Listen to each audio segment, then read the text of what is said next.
Welcome to another perfect day here at Dolly Post.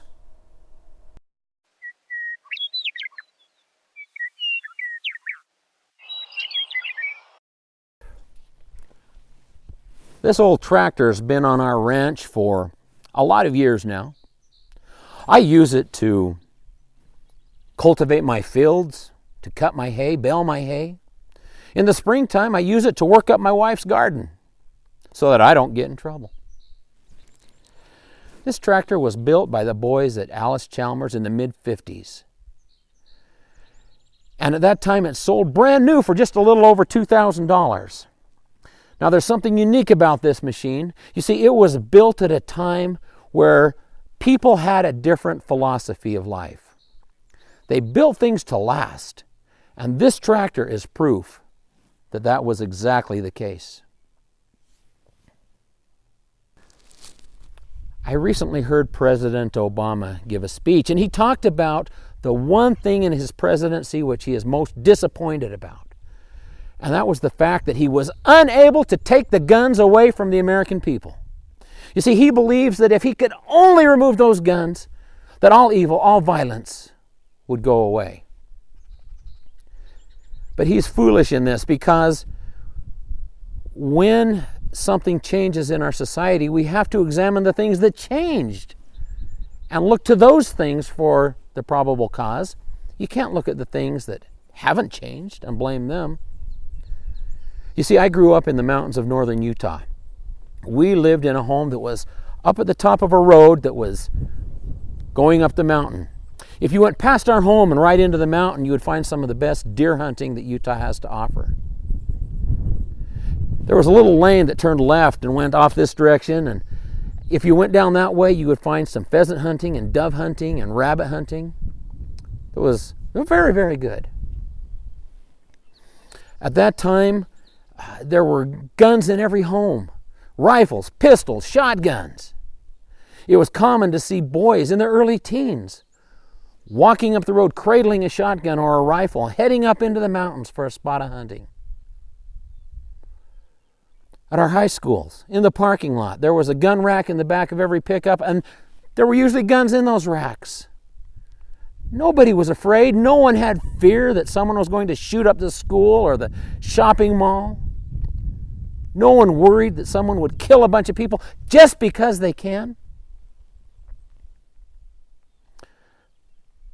Now, why is this? The reason is, at that time, people were raised in families where there was a father and a mother and siblings. They were taught that they had a place in that family, that they were a part of that family, that they had responsibility to those people. They were taught about God. They attended church. They knew that they had an obligation to God, and that because of that, they had an obligation to other people, to their communities, to their nation. You see, those people belonged to something bigger than themselves. And because of that, they weren't dangerous. Mr. Obama, the thing that has changed is that we are no longer building people to last. And that's your fault. Yours, your administration, other agencies and groups that support you, that are like-minded. You see, you have taken God out of our schools, out of our lives, out of our government. You have told us that there is no place for faith, and that we must replace it with the progressive wisdom of man. You have told us that there's no place for the traditional family, or that at least the traditional family has to step aside and make room for things that are non-traditional, things that don't work. You have told us that we can replace morality with perversion. You have told us that the Constitution of the United States doesn't matter. And because of that, we are raising a generation of children that have no concept of who they are. They have no understanding that they are a part of something bigger than themselves, of family, of community, of nation. And so because they are lost, they do and act as lost people would, without regard for anyone else. Now, I wouldn't choose to go back and live in the 50s, but there are some things that we had in the 50s that we should bring forward today, that we should resurrect and make a part of our lives. And the number one priority has got to be that we build our children and our grandchildren to last.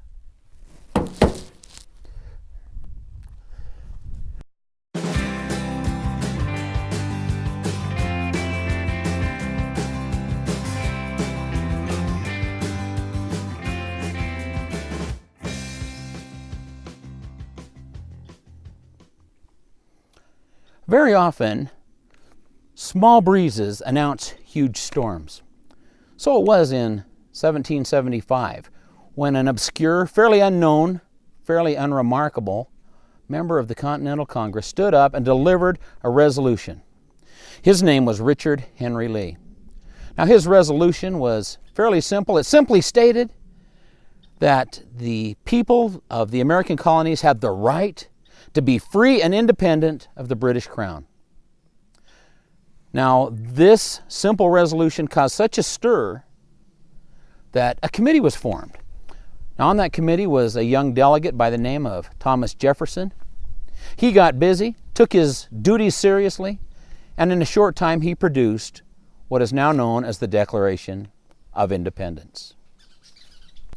The Declaration is primarily broken up into two parts. There's the preamble, of which most people have some familiarity, and then there's a list of grievances, which most people don't pay much attention to. I was looking at the Declaration of Independence recently, and I was surprised to see that that list of grievances, these are the list of grievances against King George, enumerating the things that he had done to deprive the colonists of their rights, their privileges, their powers, their freedoms, and their property. Anyway, as I was reading through these, I was shocked to see that our own President Obama is guilty of the same things. In fact, the vast majority of grievances against King George can be applied to President Obama and his administration. Now, what's sadder still is President Obama has taken things to a new level with his violations of the Constitution, aiding and abetting the enemy. I think we can safely label him as criminal for sure, possibly traitor.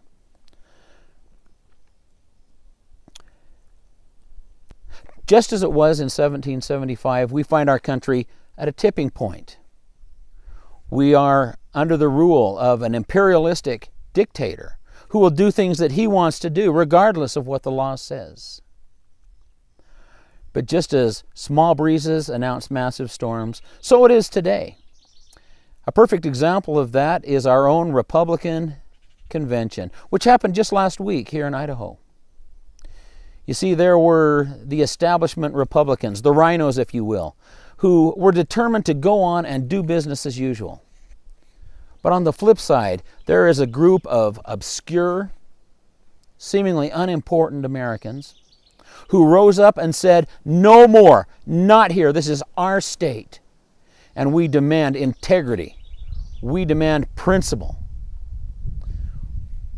Well, the rhinos showed up at the convention, determined to do what they had come to do. They found themselves bumping their heads against an immovable wall, a wall of simple citizens who said, "No, no more. Not here, not today." I am proud to live at this time. I'm proud to live at a time where the seemingly unimportant have the right to raise up and raise their voices and make a significant difference for good.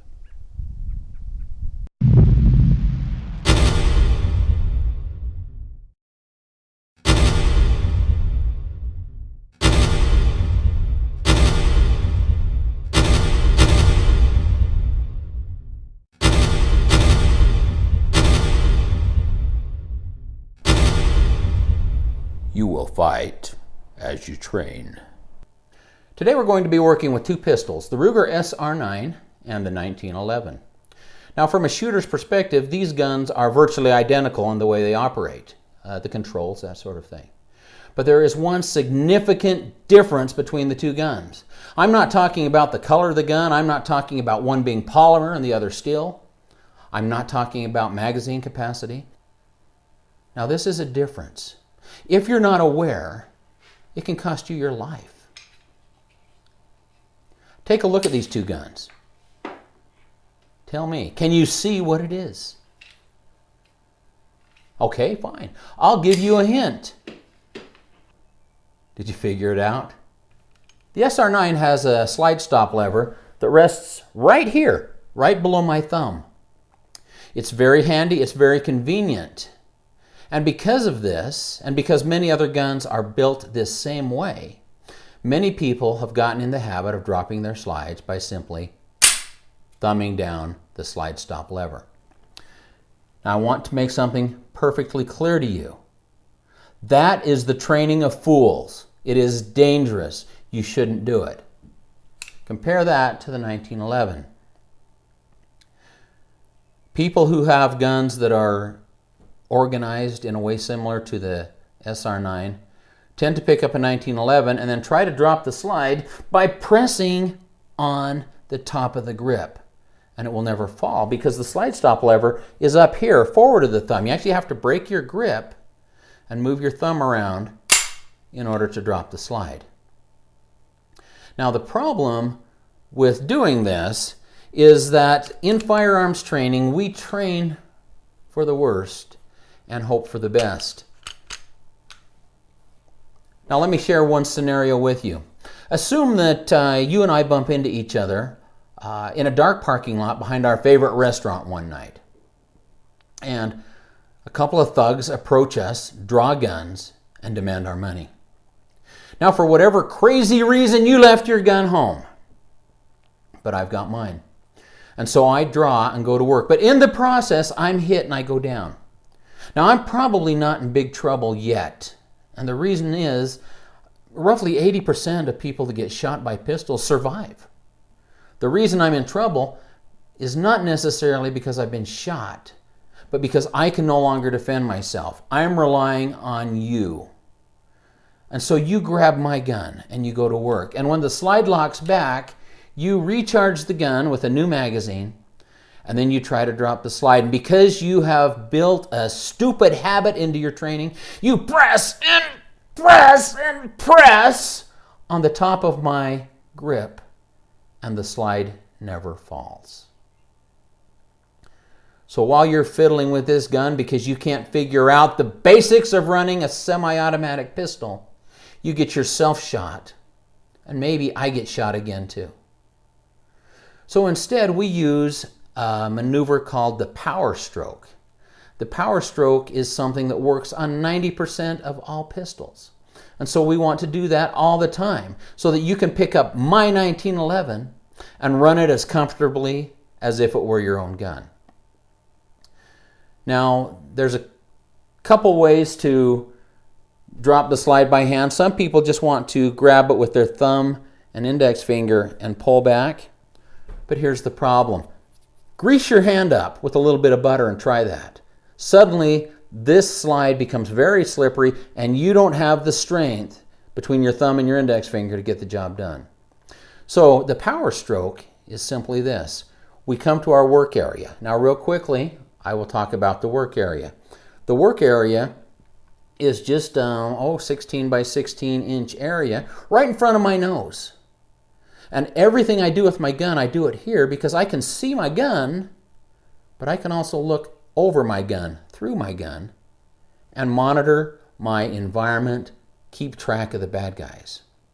Now, the power stroke is simply this. We come over the top of the slide with all four fingers. Now it's not just the strength of one finger and one thumb, it's all four fingers. We have 4 fingertips of surface area that's on the gun, so it's not going to slip as easily. We also have the entire heel of our hand on the other side of the slide, and we simply power stroke it. Now, you don't have to know where my slide stop lever is to run my gun. You power stroke it and you go because you have trained on your gun to do precisely the same thing. Hey, let's train. Let's be efficient. Let's be safe. I'll see you later.